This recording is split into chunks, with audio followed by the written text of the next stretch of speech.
అంటే మనం తినే ఆహారం మూలంగా రావచ్చు. అంటే ఈ మధ్యకాలం ఏం చేస్తున్నాం, మనం ప్రిజర్వేటివ్స్ నిండినాయి, కలర్లు నిండినాయి, ఫ్లేవర్లు నిండినాయి, ప్రాసెసింగ్ ఏజెంట్స్ నిండినాయి, స్వీటనింగ్ ఏజెంట్స్ నిండినాయి, కెమికల్స్తో కూడిన ఫుడ్ మనం తింటున్నాం.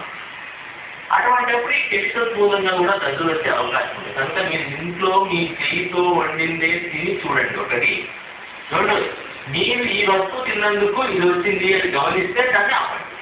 ఇదే కాకుండా మనం వాడే కాస్మెటిక్స్, శరీరాన్ని ఏం పూసుకుంటున్నాము, ఏం వేస్తున్నాము, దానివల్ల వస్తుందా అని కూడా గమనించాలి. అలాగే ఏ జబ్బుకు ఏ పని చేసుకుంటున్నాము, ఏ గోలు వేసుకున్నప్పుడు ఇలా రద్దు వస్తున్నాయి అని కూడా మీరు గమనించాలి. ఇవే కాకుండా మనం తెలియని కాంటాక్ట్లకు వచ్చినాయి.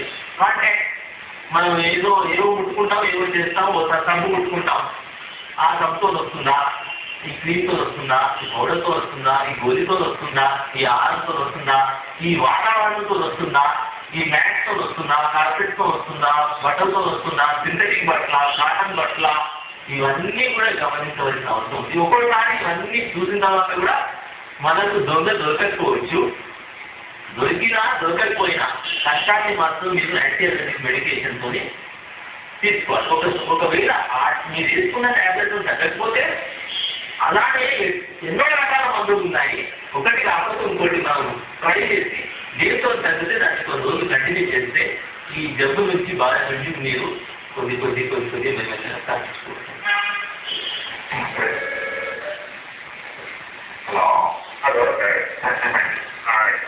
షుగర్ విషయంలో మా ప్రదర్శన 1980 వాళ్ళు 85% ఆ తర్వాత షుగర్ అనేది మా ఇంట్లో ఎవరికి మంది కాదు. ప్రస్తుతంలో అయితే ఎక్కువగా మా భార్యకు వచ్చింది షుగర్. అది ఇది షుగర్ తల్లిదండ్రులకు ఉంటే పిల్లలకు వచ్చే అవకాశం అంట, అంటే తర్వాత జనరేషన్కి వచ్చే అవకాశం అంట. ఆయన వారికి షుగర్ వచ్చిందేమో దానికి కారణం ఏమై ఉంటుంది, ఇది వస్తుంది. ఈ షుగర్ వ్యాధి అనేది జన్యుపరంగా కొద్దిగా ఉంటుంది.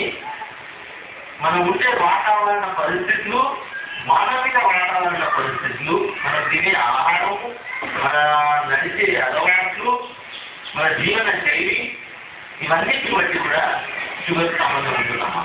ఇప్పుడు మీ తల్లికి ఉన్నందుకు మీ భార్యకు వచ్చిందా అంటే ఇది వంశ పారంపర్యంగా కాదు కదమ్మా, మీ భార్య వేరే వంశం నుంచి వచ్చింది కదా. కనుక ఇది మీ అమ్మగారికి ఉన్నందుకు మీ భార్యకు వచ్చిందా అంటే కాదు. ఎందుకంటే ఈ జన్యు పదార్థం వేరు, ఆ జన్యు పదార్థం వేరు.